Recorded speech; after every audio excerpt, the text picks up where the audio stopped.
What's up, everyone? So there's been three unrelated things on my mind recently. The first is the job market, especially in tech. As somebody who works in tech, I know from talking to friends and other people in my family who are looking for jobs right now that it's just really tricky, especially with all the layoffs that have happened at big companies, which has flooded the market with very talented but difficult to compete with people. That's something that's been on my mind. Another thing that's been on my mind is large language models. Now, this is pretty unsurprising given we had ChatGPT come out at the end of last year, but kind of a resurgence now that Google's had their answer to all of this, called Google Bard, their own chat model, that's been released just a couple of weeks ago. And the third thing that's been on my mind is a very data science-y concept called feedback loops. And so usually in academia or simple data science problems, it works like this. You train a model on some data. That model's good. At some future time, you get more recent data, and so you're going to use that data to train an updated, better version of the model. Now, where things get a little bit trickier is where that first model is actually used to impact something or drive some results, and that's going to affect the data you feed in when you train the next version of that model.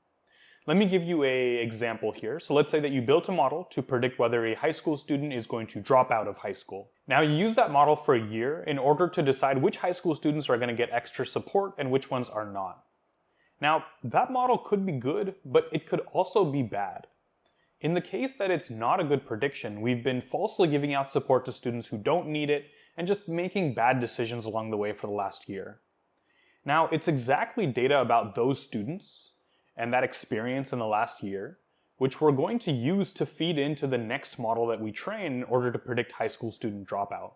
And you can imagine this with any domain. For example, if you're ranking some kind of things on a search engine, your ranking model is going to create the results that are going to become the training data for your next ranking model.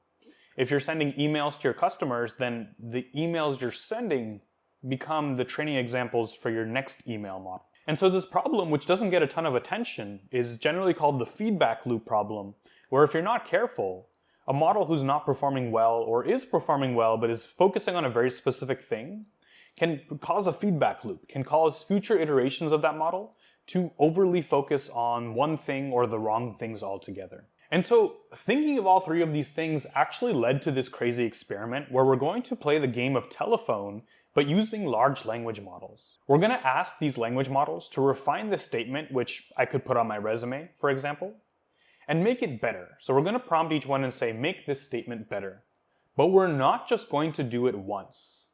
We are going to do it 10 times for each of these language models. And each time, we're going to take the better statement that it spit out and ask it to make that statement better.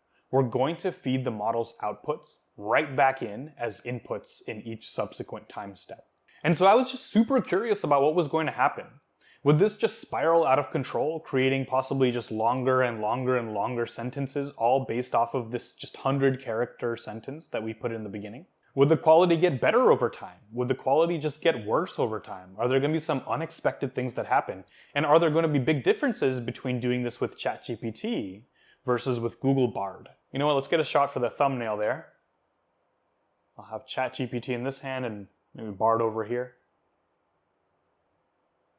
All right, pretty good. So let's kick things off with the model that kicked things off, ChatGPT. So we're going to feed in this statement, which has both grammatical, spelling mistakes, but also is generally just vague and kind of undirected and unprofessional. So ChatGPT says the better statement is, I have amassed extensive experience as a data engineer, and my passion for working with data has been deeply ingrained since childhood. So one thing to note right off the bat is it took our initial statement, which was around 100 characters, and blew it up to about 150 characters. Now this certainly is not a bad thing. We definitely needed a little bit more detail, a little bit more professional language in there, and those things generally cause the character count to go up. The good thing is it didn't go up like crazy. It didn't create like a 600 character or 1000 character thing right off the bat, which is good. Now looking at the semantic meaning itself, I would definitely say this is better. It fixed the spelling mistakes, that's kind of the easy thing. But more importantly, it kind of changed the tone to become more professional, something that I could actually fathom putting on a resume and putting in front of a hiring manager, for example. Now, let's feed in that statement that it just spit out right back into the model, asking it make that statement better, and we get this. I have garnered extensive experience as a seasoned data engineer. So it's already adding a lot more, I would say, flowery language, kind of garnishing, kind of adding these extra touches here and there. It seems okay. I'll have more to say about that when I finish reading it. And my unwavering enthusiasm for data-driven work has been deeply rooted since my formative years. So again, that second part I feel the same way as the first part. I think this is still an okay statement, but comparing from the first output to the second output, it's definitely gotten a little bit longer again, and it's gotten a little bit more over-professional. And I'm not sure exactly how to explain that, but there's a certain level of professionalness that still kind of conveys the meaning you're trying to convey. And I think with this second statement, it's still in that ballpark, but it's approaching more that territory of I'm just including adjectives that make me seem smart, and that makes the actual meaning I'm trying to convey get a little bit more hidden along the way. Now let's see if this trend continues again. So we're going to take that output, feed that right back into ChatGPT and ask it make that statement better. As a seasoned data engineer, I have cultivated a wealth of expertise, honing my skills and knowledge over the years of hands-on experience. My profound passion for data-driven work has been a driving force since my early formative years, igniting an unwavering commitment to harnessing the power of data for meaningful insights and impactful outcomes. Okay. I think this is not good, if you ask me. One thing to note here is that just purely character count-wise, from the previous statement, which was around 150 characters, this is more than double. It's around 400 characters. And more importantly, looking at the meaning, it's added even more over-the-top language, and the meaning has gotten even more obscured. If I was a real person reading this, I honestly would not even consider this person because it just seems like they're not committed to making their point clear. But we need to remember that we live in a world where, more often than not, the resume you send out is not going to be read by a real human being at first. It's going to be read by some kind of algorithm, which is probably looking for certain keywords in the most basic sense.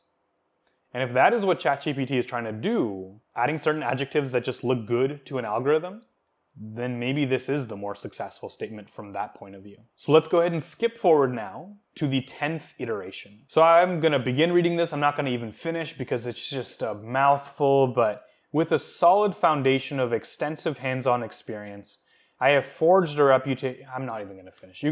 I'll leave it on the screen. You can read it. It'll be in the description below if you miss it. But it just fed into this. This feedback loop here is very real. Every time we fed something in, it's just gotten longer and longer and longer and longer, and not in a productive way, in a way that's actually adding any meaning. In fact, if we look at this, it's actually subtracted one of the two main points we originally had. If you remember our original statement, of course it was flawed for many reasons, but the two main points that we were trying to get across is that I'm an experienced data engineer and I've loved data since I was a child. If we read the 600 character thing, it actually only focuses on the fact that we have experience in data engineering. It has completely forgotten throughout these 10 iterations that I've enjoyed working with data since I was a child. And maybe it did that because it didn't think that was a good thing to say. We did just ask it to make it better, so better could mean anything to different algorithms. But it does seem kind of weird that one of the two main points we had to start with has completely gotten lost in translation. Alright, so we saw how ChatGPT did. Let's hop over to the new kid on the block, Google Bard. So we're going to do the same thing. We're going to input the same flawed input sentence as before, and we're going to run it through these 10 iterations. So after one iteration, this is what we got. I have been working as a data engineer for a long time, and I have always wanted to work with data. Ever since I was little, I was fascinated by the way that data could be used to solve problems and make sense of the world. I am excited to continue my career in data engineering and to use my skills to make a positive impact on the world. Again, just like that first statement output by ChatGPT, this seems pretty professional. I would put that on my resume. Maybe I would change it up a little bit or something like that, but generally it seems okay. But Google Bard has done an interesting thing with this first statement that ChatGPT did not. And that is, it's read between the lines and kind of made up things that were not part of my original statement. For example, all we told it was that we liked data since we were little, but didn't really give a reason why. But it's made up reasons why. It told us why we like data since we were a child. It says we love it because of the way it can be used to solve problems and make sense of the world. Maybe that's true, maybe it's not. It's kind of an interesting choice that it just filled that in. And it also added this other sentence as well. I'm excited to continue my career in data engineering and use my skills to make a positive impact on the world. I think saying that we're going to use these skills to make a positive impact on the world is probably fine. I think that's an okay thing to say on your resume, but it's not explicitly something that we included as part of our original statement. But there is one big pro that I want to give Google Bard regardless of what the outputs look like, and that is model interpretability. If we look at the screenshot of the response given by Google Bard versus the one given by ChatGPT, ChatGPT just simply does what we asked it to, which is fine. It gives us that better statement. But Google Bard both gives us the better statement and also tells us what it's done, what it has changed. This gives us more of an insight into how it works and why it's doing what it's doing. And it's definitely something that we cannot overlook as we enter this era of large language models and chatbots, where we actually have no idea why they typically output what they output. And the fact that Google Bard, at least in this scenario, is willing to do that even without being asked is a big +1 in our box. And skipping forward 10 iterations, this is the final version we got from Google Bard after doing that feedback loop. I am a data engineer who is passionate about using data to solve problems and make a positive impact on the world. Again, it's kind of just stuck with this positive impact on the world vibe. I have been fascinated by the power of data since I was a child. I am excited to continue using my skills to make a difference in the areas of healthcare, education, and sustainability. So somewhere along the way, it's decided the exact 3 fields that we are interested in as a data engineer, which is very interesting. Now, let's talk about the length of this statement versus the length of the final statement generated by ChatGPT.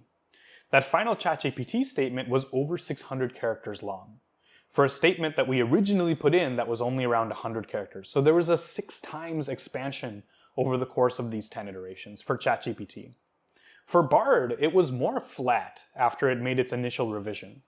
On the initial revision, it took our initial statement of 100 and bumped that up to around 300 characters. But since then, if anything, it's actually diminished the amount of characters slightly and pretty much just kept them constant overall. It stayed around 300 characters, whereas ChatGPT just kind of went up and up and up and up and just kept expanding the size of the number of characters on each iteration.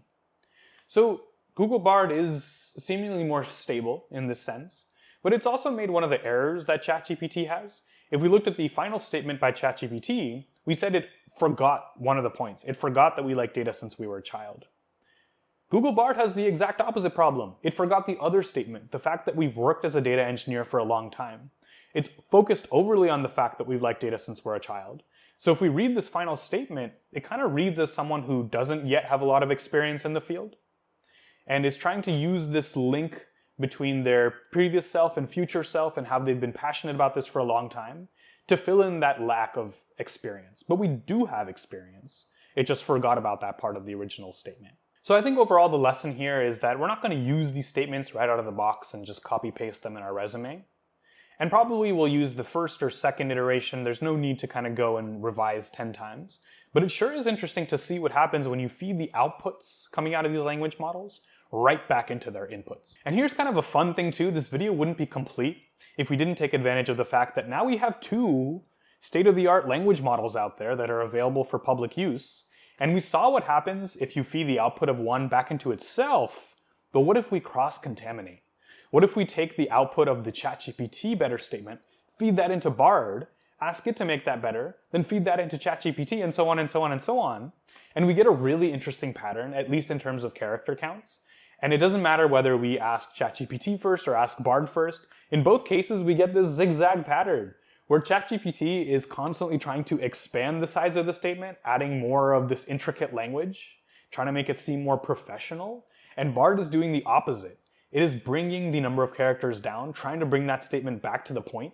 And not that one is necessarily better than the other, but it's possible that using both of these together might actually lead to a better final statement than using any one individually. Let's look at the final statement we got by using this Frankenstein hybrid of ChatGPT and Bard. I am a seasoned data engineer with over 5 years of experience in the industry. So it's made up along the way somewhere that we have 5 years of experience in the industry. I have a proven track record of success in designing, developing, and deploying resilient data pipelines that have generated significant business value. Also, totally something that it just fabricated along the way. I am proficient in a wide range of cutting-edge data tools and technologies, including Hadoop, Hive, Spark, and Tableau. This seems kind of problematic, where it's just assumed that we're good at certain things, and it's possible we don't know any of them. I am also passionate about using data to solve complex challenges, and I am always looking for new ways to maximize the value of data for businesses. So we see a lot of the same issues as before. It's forgotten about the whole fact that we like data since we were a child. But this is worse, I think, than either one, because it's made up a lot of things that probably aren't true to our experience, like having 5 years or having those specific skills. And so we need to edit this a lot more to the point where it's kind of useless, versus the ones generated just by ChatGPT or generated just by Bard seem like places we could work off of potentially. So let me know what you think. In the description below, I'm going to put all of the statements, all the iterations, so you can see for yourself, judge for yourself which ones you like better.